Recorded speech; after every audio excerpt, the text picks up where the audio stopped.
So, you just got into Hot Toys collecting, or you've been collecting for a while but are now looking for a great way to display your figures and get them off the floor.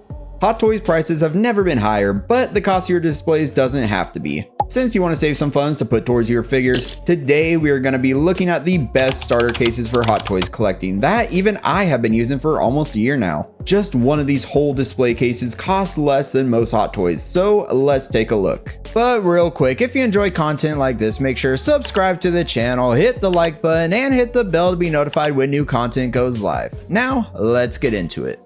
I am nearing the 1-year anniversary of receiving my first Hot Toys figure in the mail, and along my collecting journey, I knew I needed to get some display cases. I started with the IKEA Blaladins for when I just had some Legos and Pop Funkos, but for Hot Toys figures, they're not it. Sure, the figures can look nice if you want to display them on their own, and you can squeeze 2 or maybe 3 together in some less dynamic poses, but these shells are not very tall for the larger figures, and the worst part is that you have to provide your own lighting, although there are some good aftermarket options. You can see that my figures are pretty nicely lit up in here, but there's just not a ton of room for expansion. As my collection grew, I knew I needed larger cases to fit more figures and keep groups together like my Mandalorian figures or Spider-Man. So I bought just one IKEA Millsbo case, but this was a mistake. The positive for this case is that the shells are height adjustable, so you can just smooth the shells up for taller figures, but then you do lose a whole shelf for Hot Toys. I did make this work by moving the bottom shelf up so I could store some taller figures like the Indiana Jones because his base is huge. And then for the shorter shelf, I did put some Legos on it, so for me it ended up working out. But like the other cases, you do need to provide your own lighting for the shelf, and that is where I really messed up. The lighting I chose was decent in the beginning, but then it just started kind of falling down, and no matter how much double-sided tape I added, it would not stay up. Yes, this is on me, and I can change the lighting or get stronger tape, but honestly, we'll talk about the very end, but I don't think any of these IKEA displays are going to be staying in my collection for much longer. If you do have these cases, they are decent options, but there are some better starter cases out there. So for me, since I wasn't satisfied with the IKEA cases, I decided that I needed a display that already had decently tall shells, integrated lighting, and is dust-proof with glass doors, although the dust-proof part is a little questionable on these. That is when I found the Brotar display cabinets on Amazon, and they have a variety of display cases and in different colors. To start, I picked up one 4-tier Brotar display cabinet with glass doors, and considering it was under $200 with integrated lighting, it was a steal. Getting it in and building it wasn't too bad, but putting the glass doors on, you need to be a little careful so you can align them, as not all of mine aligned pretty well. The doors close with magnets, and to open them you just kind of push in and they pop out and just swing outwards.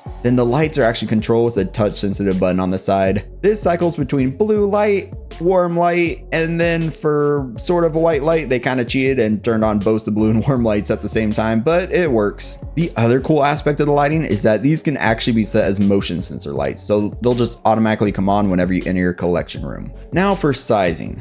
The cabinets are 31.5 inches wide, 65 inches tall, and 14 inches deep. But if you're like me, you're a little more interested in the usable shelf height. The top 2 shelves are taller at 15.5 inches, and then the bottom 2 are 14.5 inches. The usable width is about 29 inches, and then the usable depth is about 12 inches. One important thing to note is that there are gaps in the edges of the glass doors, so unfortunately, these are not completely dust proof, but they do keep more dust off your figures than if they're just on the floor or in an unprotected case. I have heard some people use some weather strips to better dust proof the display, but for me, I have not done that yet. Now let's talk about some of the variation in their cabinets.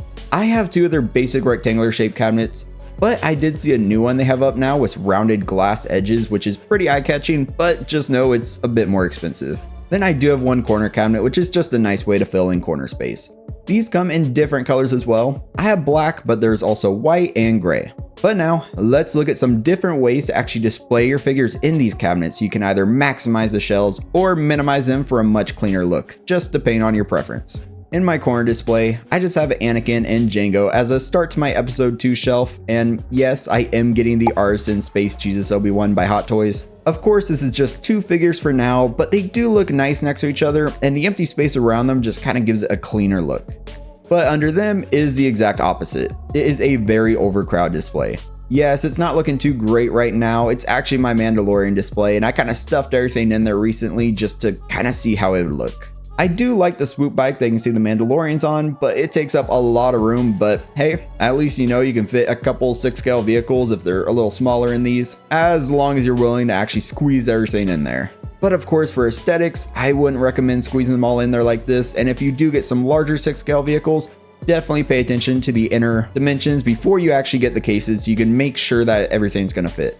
Now my proudest shelf at the moment is my Clone Wars Heroes display with 4 clones in the back and then the main trio in the front. Under them is the villains display, and I wanted to just show you real quick that Grievous, although he's a super tall figure, of course right now he's crouched down, he still fits in the display. Another shelf I'm proud of is my Iron Man shelf, but we'll save that one for the full collection tour because that's going to be coming up pretty soon since we're nearing the end of the year. But you can see that's 3 figures per shelf for the actual rectangular display. Actually, is probably the ideal way to display him because this just looks clean. We got Han and then 2 troopers on each side. Even my 12 scale figures look pretty good in the displays, and I don't have a lot of them, but yeah, you can fit a ton, especially if you want some risers and some cool little diorama stuff in the back. So in conclusion, the Brotar cases are what I would recommend if you're looking for your first starter Hot Toys cases, especially if you don't have your forever or long-term collection room established yet. Of course, the IKEA cases I showed you do have some more adjustability and you can get your own lighting, but that's also a downside. I'll put a link to these Brotar cases in the description in case you do want to check them out, and I do get a small commission if you do use those links. I just figured out how to set it up on Amazon, so that's pretty cool. To talk briefly about your forever cases when you do have your forever or long-term collection room, I do plan on upgrading my IKEA displays in the future to something like that, which are Maji cases. Over Black Friday, I did order some and mine will arrive hopefully sometime next year, but I only ordered 1 set, and for now, I definitely want to keep my Brotar shelves, especially since, like I said, I'm not in my forever or long-term space yet. So let's talk about these cases down in the comments. Let me know what you use in your collection room and your recommendations for newer collectors. If you enjoyed the video, give it a like and definitely subscribe for much more content like this. I plan on doing the end of the year collection tour maybe early January, so keep an eye out for that. And of course, I look forward to talking to you all again very soon. But until next time, stay 6 scale.